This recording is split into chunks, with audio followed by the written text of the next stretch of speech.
లక్షల రూపాయలు ఆర్థిక సహాయం చేసిన పార్టీ తెలుగుదేశం పార్టీ అని చెప్పి నేను మీకు తెలియజేస్తున్నా. ఈ వ్యవస్థే కాదు, ఇటీవలే మనం చూస్తే భయంకరంగా ఎమ్మెల్యేలు ట్రాన్స్ఫర్లు చేసేస్తున్నారు. నా జీవితంలో నేను ఎప్పుడు కూడా ఇది వినలేదు. ఒక ప్రజా జీవితం అనేది పవిత్రమైంది.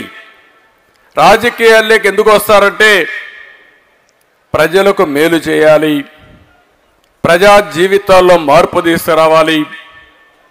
అదే మరిగా మనం ప్రజలకు మెరుగైన సేవలు అందించి ఒక జవాబుదారీ పరిపాలన తేవడానికి ప్రజాప్రతినిధులుగా వస్తారు. అధికార యంత్రాంగం ఉంది, పనులు చేయడానికంటే వాళ్లే సరిపోతారు. కానీ ప్రజాప్రతినిధి అనేవాడు ఒక ఆదర్శవంతమైన జీవితాన్ని గడుపుతూ తద్వారా ప్రజల్ని ప్రభావితం చేసే ఒక శక్తివంతమైన నాయకుడిగా తయారు కావాలి. ప్రజలను లీడ్ చేయాల్సిన అవసరం ఉంది. అతనే ప్రజాప్రతినిధి. అందుకే మీరు ఒకసారి చూడండి, ఎప్పుడో పుచ్చలపల్లి సుందరయ్య గారు, ఈరోజు కూడా మనం చెప్పుకుంటాం ఆయన జీవితాన్ని గురించి.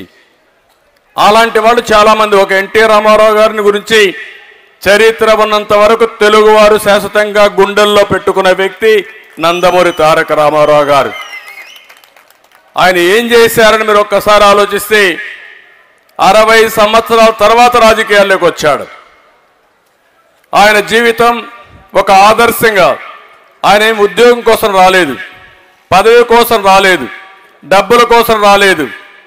కానీ 60 సంవత్సరాల తర్వాత ఆలోచించి నన్ను ఇన్ని సంవత్సరాలుగా ఆదరించిన ప్రజలకు సేవ చేయాలి, రాజకీయాల్లో అయారాం గయారములు కాకుండా ఒక నీతివంతమైన రాజకీయం చేయాలని రాజకీయాల్లోకి వచ్చి రాజకీయాలకే నూతన నిర్వచనం చెప్పిన ఏకైక వ్యక్తి నందమూరి తారక రామారావు గారు.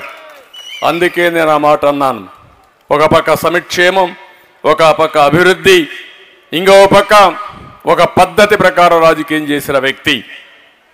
ఈరోజు నేను చూస్తూ ఉంటే నాకే అర్థం కావడం లేదు, నేను ఎప్పుడు ఊహించలేదు. ఒకసారి ఒక ఎమ్మెల్యే 5 ఏళ్ళు కష్టపడతాం. ఎందుకు కష్టపడతాం 5 ఏళ్ళు? మళ్ళా తిరిగి ఎన్నిక కావడానికి కష్టపడతాం. ఇప్పుడు 5 ఏళ్ళు వీళ్ళు ఎంజాయ్ చేశారు. ఎక్కడ ఏది కనపడిస్తే దోచేసుకున్నారు, ప్రజల్ని హింసించారు. మామూలు కాదు, రాక్షసుల మారిగా నా చరిత్రలో ఎప్పుడు చూడలేదు. కానీ మాట్లాడితే వాడి మీద దాడి, వాడి మీద కేసు. ఎక్కడ చూసినా దందాలు, ఇసుక దందా, మద్యం దందా, రౌడీయిజం, రౌడీ మామూలు అన్నీ చేసేశారు.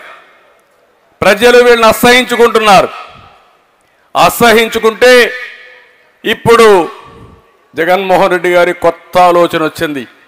ఆ ఆలోచనే ఎమ్మెల్యేలని మంత్రుల్ని ట్రాన్స్ఫర్లు చేసేయడం. అంటే మీరందరూ ఎప్పుడన్నా మీరు కూడా రాజకీయాల్లో ఓట్లు వేశారు, ఎప్పుడన్నా విన్నారా ఇది? ఎప్పుడన్నా కని ఇని ఎరుగా మనకు తెలుసా ఇవి? అంటే ఏంటిది అరాచకం ఏంటో నాకు అర్థం కాలేదు.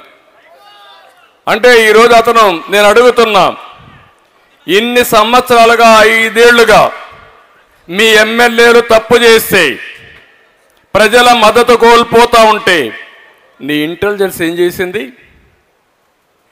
ఎప్పుడైనా పిలిపించి ఒక మాట మీరు మాట్లాడారని అడుగుతున్నా. చూసారా? ఎప్పుడైనా మాట్లాడారైనా? ఎవరన్నా దండించాడా? తప్పని చెప్పాడా? ఈయనకి దొరికింది ఈయన దోచుకున్నాడు, వాళ్ళకు దొరికింది వాళ్ళు దోచుకున్నారు. ఇప్పుడు అంటున్నాడు వీళ్ళకందరికీ సర్వేలు చేశా, వీళ్ళందరూ లాభం లేదని. అసలు సర్వే నువ్వే లాభం లేదంటున్నారు. ఆ విషయం నువ్వు గుర్తుపెట్టుకో. ఈ రాష్ట్రానికి పెద్ద అరిష్టం కానీ పెద్ద నష్టం కానీ ఈ జగన్మోహన్ రెడ్డి. ఇతను రాజకీయాల్లో లేకపోతే ఈ రాష్ట్రం ఇంత విధ్వంసం అయ్యేది కాదు. ఒక పోలవరాన్ని, మొత్తం రోడ్లని, ఇండస్ట్రీస్ అన్ని తరిమేయడం, ఒక అమరావతిని నాశనం చేయడం, ఏ ప్రాజెక్టు పూర్తి చేయకుండా పోవడం, విపరీతంగా అప్పులు తేవడం, ఇష్టానుసారంగా అధికార దుర్వినియోగం చేసి అవినీతి చేసి కడాన మీరు చూస్తే ఋషికొండ లాంటి హిస్టారికల్